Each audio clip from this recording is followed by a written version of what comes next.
Hello. So in the first video, we are talking about what is Kubernetes service and why do we need the Kubernetes service. So in this video, I'll talk about the types of services one by one. So first, there are three types of Kubernetes service. First is cluster IP, second is node pod, and third is load balancer.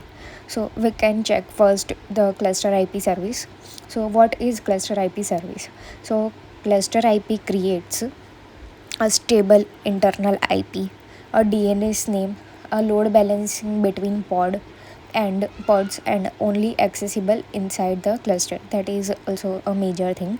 So as we saw in the last video, why we need service. So these are also the points why do we need service, because it has a stable internal IP which does not change with the pod creation or pod termination.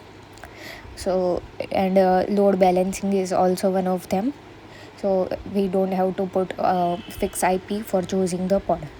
So it is a default service type. If we don't mention any service type, it will take as a cluster IP. So how this cluster IP service works: imagine we have a three backend pods. So front end wants to call the backend. Without service, front end will call pod IP, and that is wrong because pod IP can change anytime. It is not stable. So with cluster IP, front end will call backend service, and then backend will call any of the pod with load balancing. So cluster IP tracks all the backend pods. It automatically load balances and updates it if the pod changes. So important properties of this is like it has a virtual IP. Every service has a virtual IP. It is not reachable from internet. It is used for internal microservice communication only. So example use case is that if backend is talking to database, and then other example is API talking to auth service. So basically it's for internal communication. So cluster IP exposes a service internally the Kubernetes cluster within the Kubernetes cluster, and provides a stable networking and load balancing for pods. So important clarification is that even when we create node pod and load balancer service, that will also internally create cluster IP. We'll check that in our next part where we'll see the node pod service and load balancer service. So cluster IP is the base. So for example, imagine we deploy the simple application which has a front end React app, backend Node.js API, database Postgres. So we'll focus on front end calling backend and backend exposed via cluster IP. So first step is the deploy backend pods. We create three pods. Each pod has its own IP dynamic lifecycle and can restart anytime. So problem with this is that front end cannot depend on this changing IPs. Second is when we create the cluster IP service. This is the YAML of the cluster IP where we have mentioned API version v1, kind service, metadata backend service, spec. We have selector, and we have mentioned pods of this label, which is app backend where a service can find pods, and the port is 80 and target port is 3000. So now Kubernetes creates a virtual IP which is for example 10.96.0.10, a DNS name, suppose backend.service.default.svc.cluster.local. So every service will have a DNS name, which will be first will be service name, second will be namespace, then will be kind, so which is SVC, and then cluster and local will stay there. So third is what actually happens internally.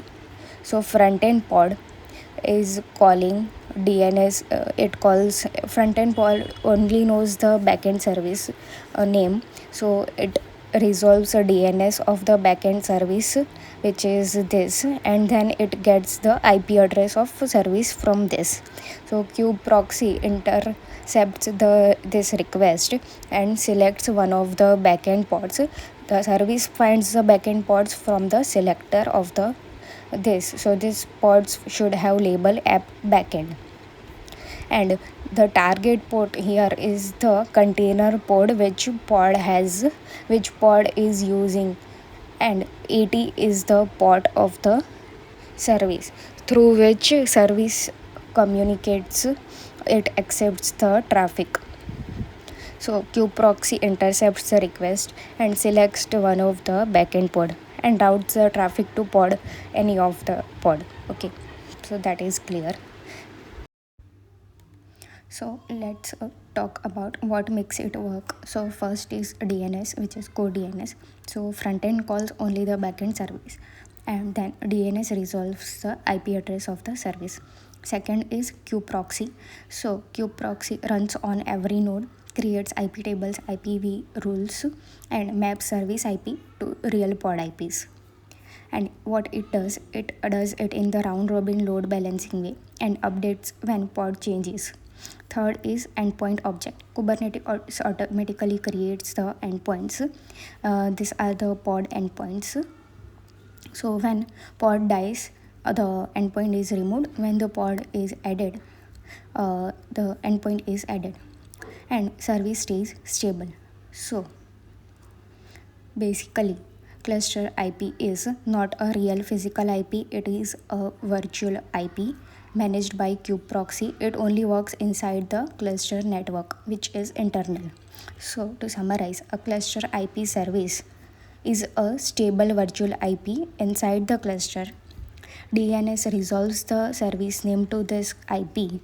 Kubeproxy then forwards the traffic to one of the matching pods using the IP tables or IPVs as rules. And when the pod scales or restarts, Kubernetes automatically updates the service endpoints while keeping the service IP stable. Also, let's talk about the topics which you may have the doubt, which are endpoint, what is endpoint, the DNS, and the port and target port in cluster IP service. So in this all in the context of Kubernetes service. So first, what is endpoint in Kubernetes? So when we create a service, so the kind is service, metadata name, and selector. So Kubernetes automatically creates an endpoint object. What is does endpoint contain? It contains pod IPs and pod ports. For example, the name backend service subnets addresses are the pod IPs and ports are 3000. So endpoint is a list of the real pods behind the uh, service. So why endpoints are needed? So because service has a cluster IP, which is a virtual IP, not a real IP, but traffic must reach the real pod IP. So endpoint tells the Kubernetes these are the actual pod IPs for the service. So front end pod calls backend service IP, kubeproxy checks endpoint and selects the one of the pod IP, and then redirects traffic to the pod. So what happens when the pod crashes? If one pod dies, Kubernetes removes it from the endpoints, kubeproxy updates the routing, and service IP stays the same. So frontend never knows about it.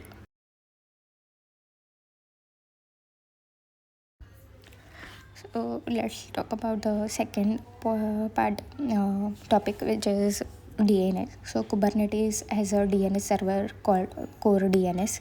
So it runs as a pod inside the cluster. So what does DNS do?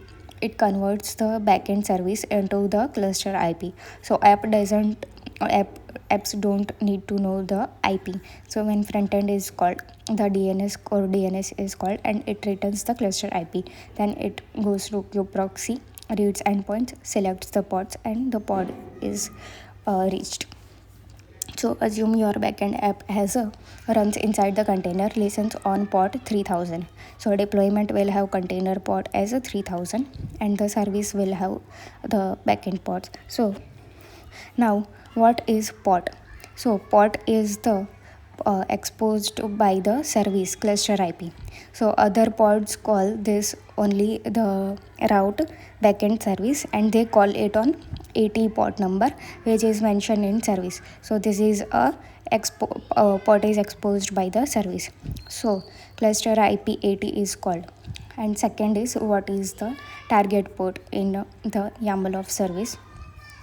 So The target port is the port inside the pod. So service forwards the traffic to the pod. So how service reaches to the pod port? Via this node, this target port. So pod IP is 3000. As we seen in the deployment, there is a container port which is 3000. So container to reach the container port, service uses the target port same. So service forwards traffic to pod IP and on 3000 port. So why we cannot keep the both same? We can, for example, if service port is 3000 and target port is also 3000, but often we expose 80 externally and app is internally running on 3000. So mapping is useful. So to summarize, the front end pod calls DNS resolves the backend service. Cluster IP on 80 is called. Then kube proxy checks the endpoints, and the pod IP on this node port, target port is called, and then container on target port is called. So where does the target port actually work? So when the service receives traffic on cluster IP and on port 80, kube proxy translates it into the 80 port to the 3000 port, and before sending to the port, what about the endpoints? The endpoint stores the pod IP plus target IP. For example, the pod IP and target IP. So not 80, because 80 is a service port only. Thank you.